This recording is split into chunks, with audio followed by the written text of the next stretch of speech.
하나님은 어떤 사람을 사용하시는가 라는 제목으로 우리 사사기 3장에서 5장에 있는 내용을 함께 같이 나눠보도록 하겠습니다. 사사기는 뭐 다 이렇게 읽어보셨을 텐데요. 그 반복되는 현상이 있습니다. 이제 이스라엘이 정착을 하고 그 안에서 이제 생활을 하게 되는데, 가나안 땅에서 반복되는 현상, 그리고 이거는 사실 뭐 사사기에만 나타나는 게 아니라 거의 뭐 이렇게 역사에서 계속 반복이 되죠. 우리의 삶에서 아주 평화롭게 잘 지내다가 평화롭게 잘 지낼 때 하나님을 잊어버리고 그 지역에 있는 뭐 다른 우상을 섬기거나 아니면 뭐 그냥 하나님을 잊어버리는 그냥 그런 삶을 살게 됩니다. 그렇게 되면 이제 세상과 동화되고 이제 힘든 일이 생기고 어려운 일이 생기면 그때 하나님께 너무 괴로워서 울부짖게 됩니다. 하나님을 안 잊어버리고 살아도 힘든 일은 있잖아요. 그때도 우리가 힘들면 하나님께 울부짖는 기도를 드릴 수가 있겠죠. 하나님을 잊어버렸을 때 울부짖는 기도와 하나님을 안 잊어버리고 신실하게 살 때 울부짖는 기도와 뭐가 다를까요? 너무 괴로워 울부짖는 건 아마 비슷할 거거든요. 근데 뭐가 다를까요?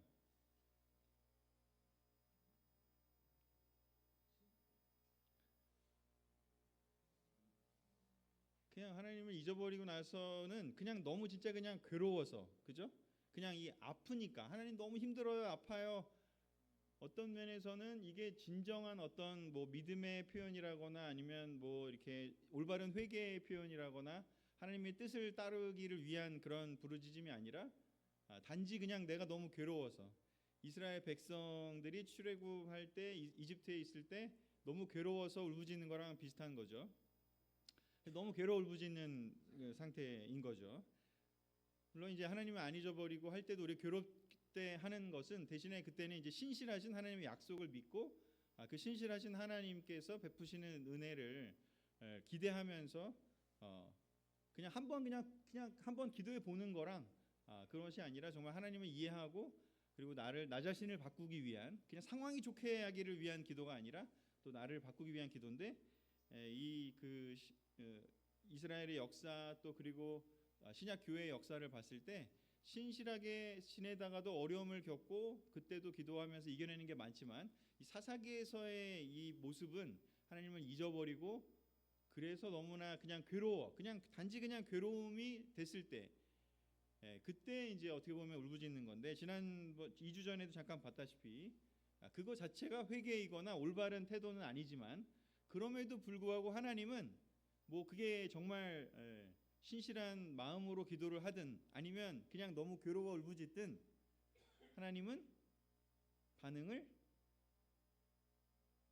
신실한 사람 것만 반응하고, 야 너는 네 맘대로 했으니까 안 들어줘, 그렇게 하시지는 않는다는 거죠. 그래서 듣게 되면, 그 울부짖음을 들으면 아버지의 마음으로, 하나님의 마음으로 구원자를 보내시게 됩니다. 도움을 주게 되죠. 그래서 사실은 이 사사기에서의 핵심, 사사라는 것은 이제 샤파트라고 하는데 이게 구원자라는 뜻입니다. 그래서 구원해 줄 사람을 보내준다, 이런 뜻인 거죠. 우리의 어려움에 있을 때. 근데 그거는 우리가 우리의 상태와는 상관없이 하나님이 그냥 그 백성들의 한 명 한 명의 사람들의 아픔을 공감하시고 안타까워하시고, 그러기 때문에 은혜로서 사람들을 구원할 수 있는 구원자를 보내신다. 그래서 하나님이 구원자를 보내시는 행위는 전적으로 우리의 상태와는 상관없이 하나님의 은혜다, 하나님의 자비다라는 것을 우리가 여기서 알 수가 있습니다. 그래서 이 사사기에 뭐 커다란 반복되는 현상이 이거라는 것을 뭐 다 생각은 해보셨겠지만 한번 정리를 하고요. 자, 그래서 이제 본격적으로 여러 사사들이 등장을 하는데, 이제 사사기 몇 주를 하면서 그 사사들의 특징을 살펴보도록 하겠습니다. 이제 중간에 한 변곡점이 등장하는데 그게 누구냐면 이제 기드온이거든요.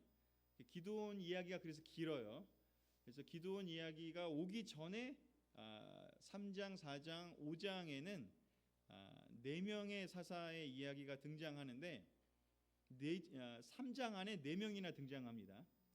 그래서 이 앞에는 이렇게 어떻게 보면 하나의 큰 묶음으로 좀 묶을 수가 있어서 오늘 그 4명의 사사들의 특징에 대해서 이야기를 할 텐데, 그게 바로 아까 제가 보여드렸던 첫 번째 장에서 보여드렸던 오늘의 주제, 하나님은 어떤 사람을 사용하시는가, 하나님은 어떤 사람을 사사로 사용하시는가에 대한 내용이 되겠습니다. 그래서 우리가 뭐 조금 뭐 하나님께 신실했던 안 했던, 여러분 괴롭고 힘들고 그러시면 울부짖으세요. 하나님 들으십니다. 이거 내 말 안 들으시면 어떡할까 이런 생각하지 마시고요. 나 때문이 아니라 하나님이 놀라우시고 하나님이 사랑이 많으시고 하나님이 은혜로우시기 때문에 들으실 것이다. 그걸 기대하고 구원자를 보내달라고, 그래서 그렇게 기도하시면 좋을 것 같고, 그 첫 번째 사사부터 해서 4명을 살펴보도록 하겠습니다. 첫 번째 등장하는 사사기의 첫 번째 등장하는 사사는 온니엘입니다. 온니엘. 사사기 3장 7절 11절에 이제 이 온니엘이 등장하는 그 내용이 나오는데요. 같이 한번 읽어볼까요? 시작. 이스라엘 자손이 주 하나님을 저버리고 바알과 아세라를 섬겨 주님께서 보시기에 악한 일을 저질렀다. 주님께서 이스라엘 백성에게 크게 분노하시고 그들을 메소포타미아 왕의 손에 넘겨주셨다. 이스라엘 자손이 구산 리다임을 8해 동안 섬겼다. 이스라엘 자손이 주님께 울부짖으니 주님께서 그들을 구하여 주시려고 이스라엘 자손 가운데서 한 구원자를 세우셨는데 그가 곧 갈렙의 아우 그나스의 아들인 온니엘이다. 네. 여기 보면 이제 온니엘이라는 사사, 첫 번째 사사가 등장을 하게 됩니다. 첫 번째 구원자죠. 사사, 구원자. 우리 삶에도 너무 필요하지 않습니까? 모세가 구원자로 있을 때, 또 여호수아가 구원자로 있을 때 이스라엘은 아주 안정적으로, 물론 어려운 환경이긴 했지만 그래도 믿음을 신실하게 지키면서 세상에서의 이 삶을 잘 살아나갔습니다. 그리고 이제 그들이 사라졌고 이제 아무도 어떻게 보면 리더가 없는 그 상황에서 어려운 상황이 됐고, 그때 백성들은 자기들을 이끌어줄, 인도해줄, 구출해줄 구원자를 요청을 했습니다. 그래서 그 구원자를 세웠는데 첫 번째로 하나님께서 보내주신 예언 사사는 온니엘이었습니다. 온니엘은 여기 보면 이제 유다 지파였죠. 유다 지파 온니엘이고요. 그리고 갈렙의 아우였고요. 갈렙 누군지 아시죠? 믿음의 용사 갈렙, 그죠? 나이가 아무리 많았어도 믿음을 가지고 당당하게 하나님께 여호수아에게 얘기했고 그 땅을 달라고, 헤브론 지역을 달라고 해서 그것을 정복했던 아주 믿음이 놀라운 훌륭한 그런 분이었죠. 그분의 동생이고요. 그래서 그렇게 요청을 했더니 주님의 영이, 하나님의 영이 그에게 내렸대요. 사사들의 특징이 뭐냐면 하나님의 영이 내리는 사람인 거죠. 즉 하나님의 영이 내렸다라는 뜻은 뭐냐? 하나님이 그를 사용하기로 결정을 하셨다라는 뜻이죠. 하나님의 영이 내린 사람들은 하나님이 사용하겠다는 뜻입니다. 하나님의 영이 내리지 않고 하나님이 사용하시는 사람은 없습니다. 하나님의 영이 내렸기 때문에 그가 사용될 수가 있습니다. 그래서 그는 바로 이 구산 리다사임, 여기서의 이제 메소포타미아, 그러면 뭐 이라크 지역이 아니라 이스라엘 기준으로 했을 때 이 동북쪽 그쪽 동네에서 그 유프라테스 강의 흐름이 거기까지 오니까 지금의 뭐 시리아 지역 쪽에 있는 그쪽에서 이 구산 리다임이 쳐들어왔고요. 거기서 이겨낼 수가 있었습니다. 그래서 8년 동안 힘들었지만 온니엘이 그들을, 하나님의 영이 입은 사람이 그들을 인도할 때는 40년 동안 전쟁이 없이 평온하게 지낼 수가 있었습니다. 이렇게 첫 번째 하나님이 세운, 하나님의 영을 내려보내준 이스라엘을 구원하는 사람은 누구였느냐? 바로 유다 지파, 아주 이스라엘의 대표적인 지파이고 큰 지파이고 또 갈렙의 동생이고요. 또 굉장히 영적인 그런 충만한 사람이었습니다. 이게 전형적인 인도자의 모습, 그죠? 우리가 모두 좀 이런 전형적인 인도자의 모습을 기대할 수가 있는 거죠. 그런데 두 번째 사사를 살펴보면 두 번째는 에훗이라는 사사가 나옵니다. 에훗. 여기는 이제 제가 그냥 그 긴 스토리가 있는데 다 읽을 수 없으니까 그냥 정리를 해왔는데요.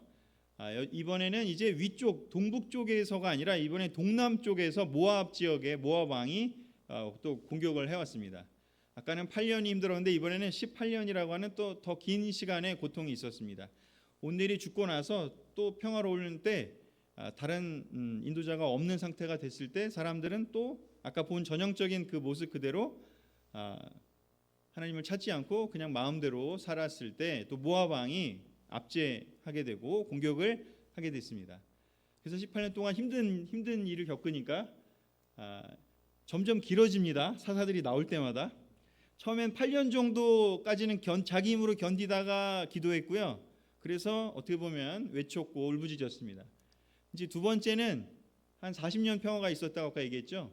그랬더니 이제 40년 후에 힘드니까 한 18년 정도는 이제 버틴 거예요. 자기 힘으로. 근데 18년 정도 버티다가 도저히 안 되겠으니까 이제 하나님께 또한 고통을 구해달라고 또 이렇게 요청을 하게 되고 울부짖었습니다. 그랬을 때 하나님이 그때 두 번째로 세운 사람은 누구냐? 베냐민 지파였고요. 왼손잡이였던 에훗을 선택을 하게 됩니다. 가장 큰 지파가 유다 지파라면 또 가장 작은 지파가 이번에 반대로 어느 지파냐? 베냐민 지파였습니다. 그리고 여기 특별하게 왼손잡이라는 표현을 쓰고 있습니다. 이 에훗에 대한 표현을 할 때 지금은 그런 거 별로 없는데 한 50년, 60년 전만 해도 좀 왼손잡이 그러면 우리나라에도 좀 안 좋게 봤나요? 맞아요. 끄덕끄덕 하시네요. 네. 그러면 지금 사실 지금은 아랍 쪽 사람들은 지금도 사실 오른손이 중요하고 왼손은 안 좋게 생각하잖아요. 근데 그런 어떤 전통이 크게 남아있던 이 아주 옛날 시대에 두 번째 사사로 세운 사람은 이 온니엘과는 완전히 반대쪽 대각선 쪽에 있는 사람입니다. 유다 지파 아니고 이번엔 진짜 작은 베냐민 지파였고요. 또한 왼손잡이라고 하는 말하자면은 좀 사회에서 이렇게 인정받지 못하는 별로 이렇게 좋게 보지 않는 지금은 왼손잡이 되게 중요하지 않습니까? 좋아하죠. 스포츠에 특히 왼손 투수 돈 엄청 법니다. 왼발잡이 축구 선수 돈 엄청 벌어요. 왜냐하면 대부분 오른발 많이 쓰니까. 근데 예전에는 그렇게 생각하지 않고 오른손이 어떻게 보면 이제 주된 또 좋다라고 봤고 왼손잡이다 뭔가 열등하고 뭔가 문제가 있다 이렇게 생각을 했던 거죠.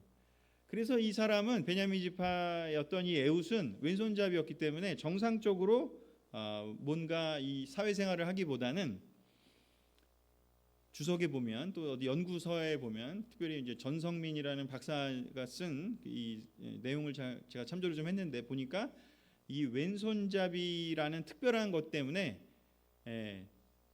장수로서 특별히 이렇게 선별이 돼서 그런 어떤 전쟁을 치를 수 있는 그런 일에 좀 탁월한 그런 사람이었다고 합니다. 왜냐하면 아까도 얘기했다시피 대부분 오른손을 사용하는데 왼손으로 공격을 하면 더 효과적이니까. 그래서 어떤 면에서는 이 두 번째 나온 에훗은 베냐민 지파였고 약한 지파였고 또 이렇게 왼손잡이였던 사람이 이제 에훗이 사사로 뽑히게 됩니다. 하나님의 영을 받게 되죠. 하나님의 선택을 받게 됩니다. 그리고 이제 여기에 나오는 그런 어떤 스토리들은 읽어보셨으면 아실 거예요. 그 창을 오른쪽 다리에 허벅지에 꽂고 갔다가 그 에글론이라고 하는 그 모압 왕에게 가서 조공을 하는 것처럼 사실 조공을 바치는 일을 여러 해 하고 있었는데 그 어떤 면에서는 조공을 바치는 일도 대단히 어떻게 보면 중요한 일이 아니잖아요. 허드렛 일이잖아요. 근데 그 허드렛 일을 하는 그 에훗이 하나님께 선택을 받고 그 모압 왕을 이제 이기게 되는 무찌르게 되는 그런 내용이 등장을 하게 됩니다. 그래서 어떻게 보면 이 온니엘과 에훗은 이렇게 그 반대쪽에 있는 스펙이 있는 사람이라는 거죠. 자, 세 번째 잠깐 나옵니다. 세 번째는 뭐 많이 나오지도 않습니다. 세 번째는 삼갈입니다. 삼갈은 이제 블레셋과의 싸움이 있었을 때 등장한 그 사사가 되고요. 이 삼갈을 표현할 때 아낫의 아들이라고 표현도 하고 그리고 삼갈이라고 하고 그다음에 소를 모는 막대기로 승리했다라고 얘기를 합니다. 근데 하나님께서 이 사람을 선택을 해서 블레셋으로부터 고통을 이겨내게 해주는데 이 사람의 또 내용을 보면 또 되게 특이해요. 일단 아낫의 아들이라고 하는 그 이름을 분석을 했을 때 아낫이라고 하는 게 그 이방 신의 이름이라고 합니다. 전쟁의 신을 뜻하는. 그래서 어떻게 보면은 유대인이 아닐 가능성이 크고, 또 삼갈이라고 하는 이름 자체도 이게 이스라엘 백성들이 사용하는 이름이 아니고 다른 어근을 갖고 있다라고 웹이라고 하는 미국의 신학 교수님 중에 한 분이 그런 주석을 냈습니다. 그래서 이 사람은 삼갈은 더더군다나 이제는 심지어 유대인도 아니고, 그리고 이름에서도 이게 영적인 이름이 될 수도 없어요. 심지어 그럼에도 불구하고 하나님이 이 삼갈을 선택을 해서 블레셋을 이겨낼 수 있도록 세웠다라는 거죠. 그리고 사용하는 그 기술도 온니엘은 원래 용감한 집안 출신이고, 또 뭐 어떻게 보면 장교 수준의 느낌이라면, 아까 에훗은 그래도 뭔가 정규 스펙은 아니지만 나름 그 한 방이 있는, 나름 자기의 기술이 있는 사람이었어요. 능력이 있는 사람이었어요. 왼손잡이로서 창을 쓸 수 있는 사람이었으니까요. 근데 이 삼갈은 무기가 뭐라고요? 막대기요, 막대기. 소를 모는 막대기. 원래는 그냥 소를 몰았던 사람인 거죠. 그냥 아주 평범한 그냥 농민인 거죠. 근데 하나님이 이 삼갈을 사용하셨다고 나옵니다. 소를 모는데 막대기를 잘 썼나 봐요. 엄청 잘 썼나 봐요, 막대기를. 그래서 어떻게 보면 이 능력을 활용을 하고, 그가 비록 이름만 봐서는 그 집안은 하나님께 대해서 그렇게 놀라운 교육을 받기 어려웠을 가능성이 큰 이름과 또 그 가정 형편이었음에도 불구하고 하나님은 그런 사람을 사용하셔갖고 블레셋으로부터의 공격을 막아내는 구원자로 선택을 하셨다는 거죠. 그리고 이제 네 번째 이야기가 나오는데, 네 번째는 또 더 특이해요. 네 번째 읽어보셨으면 아실 텐데 누구죠? 그렇죠. 많이 읽어보셨네요. 감사합니다. 자, 네 번째는 드보라입니다. 이름만 봐도 이제 특이하죠. 그냥 성별로 봐도 특이하잖아요. 온니엘은 완전 엘리트. 온니엘은 완전 반대 지파의 완전 또 다른 어떤 그 사회에서 소외된 사람. 삼갈은 심지어 이스라엘 백성이 아닐 수도 있는 이방 사람일 수도 있는 사람. 이제 네 번째는 이제 드보라. 이제 여자 선지자까지 나오게 됩니다. 남자가 아닙니다. 이제는. 아까 뭐 왼손잡이 나왔지만 사실 여자도 이제 이렇게 사회생활을 하고 이렇게 진출하게 된 게 한 얼마나 됐죠? 이 사회에서 이렇게 인정해주는 지위를 가진 게 한 100년, 200년밖에 안 됐습니다. 사실은 참정권이 생긴 게 그 여자들에게 참정권을 준 것도 200년이 안 됐으니까요. 1800년대 후반, 1900년대 초반 이랬으니까요. 그런데 이 2000년, 3000년 정도도 더 된 시기에 있었던 이 이스라엘 상황에서 하나님이 네 번째 사사로 선택한 사람은 누구냐? 여자 선지자 드보라였습니다. 하솔왕이라고 하는 야빈의 압제로부터 고통당하는 20년의 고통, 점점 고통이 길어집니다. 그런 고통을 당하고 있을 때 라피돗의 아내였던 여선지자인 에브람 지역에 살았던 베델 근처에서 재판 활동을 했던 드보라, 좀 똑똑한 분이긴 한 것 같아요. 재판의 활동을 했었으니까요.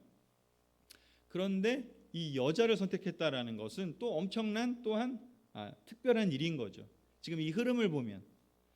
그리고 이 드보라가 활동했을 때 이 하솔은 어디서 침략을 하냐면, 이 아까는 구산 리다사임은 동북쪽이었다면 이 하솔 왕 쪽은 서북쪽입니다. 아까 모압이 오른쪽 왼쪽에 있고 블레셋이 서쪽이거든요. 이제 동서남북으로 이제 다 한 바퀴 도는 겁니다. 그런데 여기 보면 이제 납달리의 장군 바락이라고 하는 그 분이 그 동북쪽에 맡고 있었던 지파입니다. 납달리 지파가. 거기에 사람이 없는 것도 아니에요. 바락이라고 하는 장군이 있었습니다. 그럼에도 불구하고 그 중앙 지역에 있던 이 에브라임 지역에 있던 드보라가 사사로 선택된 이유는 뭘까? 그 내용을 같이 보도록 하겠습니다. 사사기 4장 6절 7절입니다. 같이 읽어보겠습니다. 시작. 드보라가 사람을 보내어 납달리의 게데스에서 아비노함의 아들 바락을 불러다가 그에게 말하였다. 주 이스라엘의 하나님이 분명히 이렇게 명하셨습니다. 너는 납달리 지파와 스불론 지파에서 10,000명을 이끌고 다볼산으로 가거라. 야빈의 군 지휘관 시스라와 그의 철병거와 그의 많은 군대를 기손 강가로 끌어들여 너의 손에 넘겨주겠다. 아멘. 이 에브라임 지역 베델과 라마 지역에 있었던 이 드보라에게 하나님께서 영을 내리셔서 그에게 알려주십니다. 뭐라고 알려주냐면 바락에게 이런 메시지를 전하라고요. 그 납달리 지역의 바락에게. 왜냐하면 지금 하솔 지역 하솔 그 왕이 야빈이 하솔의 왕인 야빈이 지금 거기를 괴롭히고 쳐들어오고 하고 있으니까 그쪽 지역 지파의 장군에게 바락에게 얘기하라고 합니다. 격려를 주는 거죠. 뭐라고 격려하는지 너는 그 납달리와 너의 지파 옆에 있는 수불론 지파에서 10,000명을 끌고 다볼산으로 가라고. 그러면 거기서 승리를 줄 거라고. 그래서 하나님의 원래 처음 계획은 뭐였느냐? 이 바락을 통해서 그들에게 승리를 주겠다고 이야기를 합니다. 그래서 원래는 드보라를 통해서가 아니라 바락을 통해서 드보라는 선지자 역할만 하기를 기대했던 거죠. 그런데 어떻게 되죠? 납달리 지역의 장군 바락에게 스불론과 함께 가라. 제가 지금 보여드리는 게 이제 요 위쪽, 여기가 이제 요 위쪽이 바로 빨간색 그 위쪽이 바로 하솔 지역. 나중에 이제 시리아라고 이제 되죠.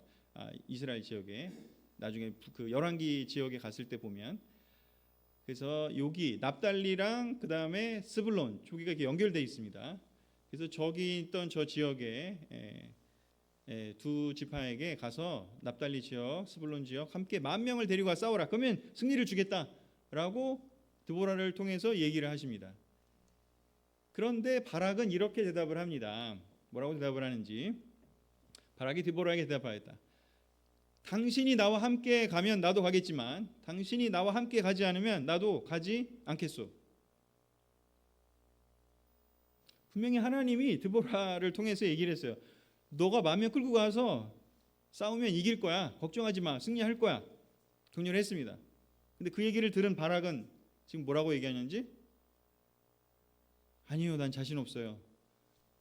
드보라 당신이 함께 가면 나도 가고 당신이 안 가면 나는 안 갈 거예요 라고 얘기를 하는 거예요. 그러자 드보라가 얘기합니다. 그러면 제가 같이 가겠습니다. 왜냐하면 이제 중요한 건 그 하솔 야빈 왕과의 싸움에서 이겨내는 거니까 이스라엘을 지금 구해내는 거니까 그래서 함께 가겠다. 하지만 주님께서는 그 장군 야빈의 장군 시스라를 바락 너에게 당신 그 바락 장군과 바락 장군의 군대에게 패배하도록 하려는 원래 계획에서 조금 틀어서 다른 한 여자의 손에 내주실 거고 장군한테는 제가 같이 가긴 하지만 승리를 하긴 하지만 이 전쟁에서의 승리가 장군의 영광에는 되돌아가지 못할 거라고 얘기를 하게 됩니다. 그래서 결국 바락과 함께 게데스로 가서 전쟁을 치르고 승리를 하게 됩니다. 바락의 대답을 통해서 본 그의 심리 상태는 지금 어떤 상태인가요? 스스로 독립되어 있지 않죠. 스스로 하나님의 말씀을 받아들이고 이해하고 하나님의 말씀에 격려받고 하나님의 예언의 힘을 얻어가지고 하나님이 하실 수 있다고 했으면 그걸 믿고 나가서 싸워서 이길 거라는 확신을 가져야 되는데 지금 바락은 하나님과의 직접적인 어떤 그런 확신에서 오는 것보다는 드보라가 함께 있으면 가겠다고 하는 드보라를 의지하는 거죠. 지금 이게 여러 세대를 시간을 거치면서 점점 이제 이스라엘의 상태를 보면 어떤 상태가 되느냐? 그래서 이 5장에 보면 드보라가 전쟁이 끝나고 이제 노래를 부르게 되는데 그 기록이 5장 내내 등장을 하는데 그 중에 이제 6절, 7절에 이스라엘 사람들의 상태를 이렇게 표현합니다. 아낫의 아들 삼갈 때에도 야엘 때에도 큰 길에는 발길이 끊어지고 길손들은 뒷길로 다녔다. 큰 길에는 발길이 끊어져요. 그리고 길손들은, 즉 무역을 하러 왔다 갔다 하는 그 사람들은 뒷길로 다녔대요. 이제 무서운 거예요. 압제가 있고 이제 두려우니까 사람들이 겁먹고 나약해지는 거죠. 도망 다니는 거죠.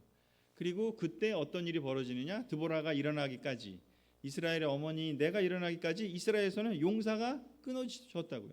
용사가 이제 줄어든다고요. 하나님을 믿고 나아가서 싸울 사람들이 이제 줄어든다고요.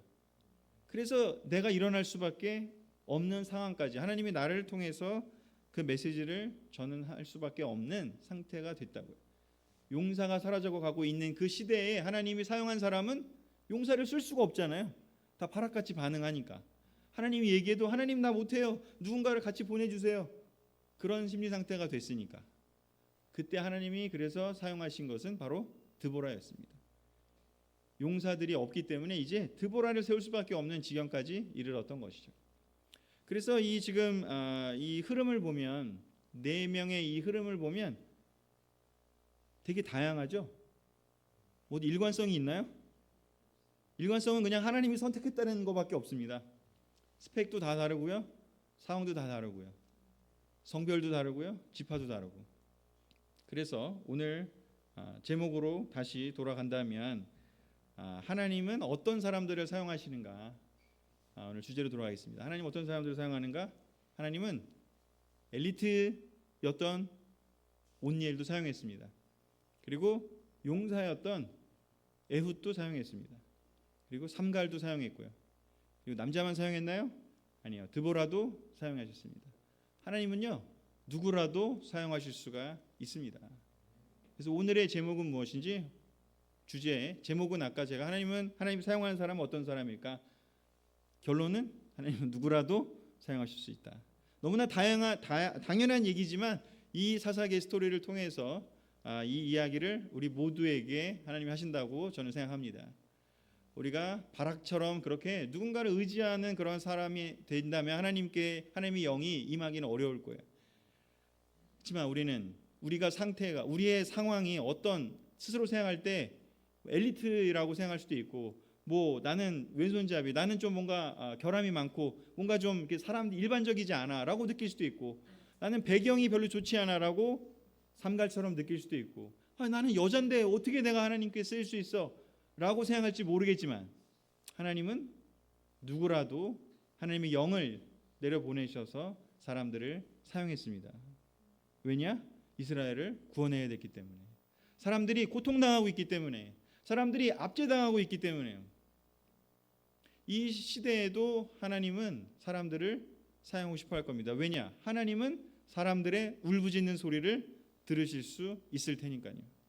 우리는 못 듣겠죠. 하지만 하나님은 사람들의 울부짖음 들을 거예요. 하나님 너무 내가 힘들어요, 괴로워요. 신실한 사람도 있을 거고, 아니면 그런 거 상관없이 그냥 너무 괴로워서 혹시 모르니까 그냥 기도해 보자라고 울부짖는 사람이 있을지도 모릅니다. 근데 그 사람들을 구원하기 위해서 하나님은 이렇게 다양한 사람들을 사용하셨습니다. 여기에 있는 어느 누구라도 사용할 수 있음을 오늘 이 네 명의 사사를 통해서 하나님 우리에게 보여주셨습니다. 신약성경 로마서 16장에 이렇게 그 마지막 장이 특별한 장이죠. 바울은 여기에 사람들의 이름들을 많이 언급하고 있습니다. 제가 그냥 쭉 적어봤는데요. 갱그레아 교회 일꾼이자 로마서 전달자인 베베부터 해서 그 로마서를 필사했던 필사자 더디오 포함해서 브리스길라, 아굴라, 에베네도, 마리아, 안드로니고와 유니아, 암블리아, 우르바노, 스타고, 아벨레, 랩으로 한번 이렇게 한번 해볼까요? 하여튼 가이오, 에라스도와 구아도까지. 우리 사실 이 로마서 16장 많이 안 보거든요. 이거 아니고 다른 그 구절들은 보지만, 근데 우리는 사실 베드로, 아볼로, 바울, 요한, 어마어마하다고 느껴지는 사람만을 우리는 많이 생각합니다. 인간적인 관점에서. 하지만 바울이 왜 이 사람들의 이름을 기록했고 하나님께서 이 사람들의 이름을 이렇게 고귀하게 성경에 남겨놓으셨을까? 사실 하나님 관점에는요, 바울이나 여기 들어있는 어떤 이름이라도, 두루베나나 두루보사나 베드로나 큰 차이가 없을 겁니다. 그렇지 않겠습니까? 사람들은 자꾸 누군가 인간적으로 보기에 많은 일을 한 사람 대단하다, 인간적으로 보기에 뭔가 막 놀라운 일을 한 사람은 대단하다 이렇게 느낄지 모르지만, 하나님은 사람들을 구원하기 위해서 누구라도 사용할 수 있고, 그 사용된 사람들을 고귀하게 여기시고 그 사랑된 사람들을 하나님 나라로 데려가시는, 사탄에 끌려가지 않고 하나님 나라에서 놀랍게 하나님과 함께 기쁨을 누릴 수 있게 해주시는 분이라는 것을 우리가 기억했으면 좋겠습니다. 여기 있는 어느 누구도요, 하나님 저는 이래서 사용하시면 안 됩니다, 저는 이래서 하나님 할 수 없어요 라고 얘기하실 수 있는 분이 아무도 없습니다. 하나님의 영이 임하기만 한다면, 여기 어느 누구라도 임하기만 한다면 하나님은 구원자로, 사사가 구원자라고 그랬죠, 구원자로, 누군가의 구원자로 사용하실 수 있을 거라는 걸 오늘 같이 꼭 기억했으면 좋겠습니다. 대신에 필요한 건 뭘까? 쓰임받기 위해 필요한 두 가지 공통점, 그 네 명의 사사에게 공통점은 있었습니다. 첫 번째 뭐냐면요, 백그라운드 상관없고요, 능력 상관없고요, 평판 상관없습니다.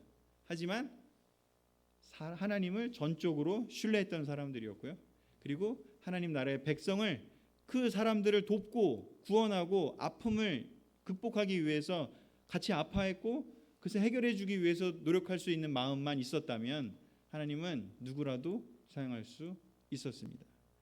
바울도 놀라웠지만 이 마음이 생길 때까지는 하나님께 쓰임받지 못했습니다. 하지만 이 마음이 생겼을 때 하나님이 바울을 예수님의 환상을 다마스커스로 가는 그 길에서 보여주면서까지도 하나님은 바울을 그때부터 비로소 사용할 수 있었습니다. 우리도 마찬가지요. 우리가 정말 하나님께 사용되려면 우리는 이 두 마음을 꼭 간직할 필요가 있습니다. 그렇다면 그 어떤 다른 백그라운드, 그 어떤 배경, 그 어떤 능력, 그런 거 보시지 않고 우리를 사용하실 겁니다. 그런 하나님의 눈으로 우리 서로를 바라보고 자신을 바라보고 또 하나님께 사용되는 우리 모두, 그리고 우리 교회가 됐으면 좋겠습니다. 말씀을 마치겠습니다.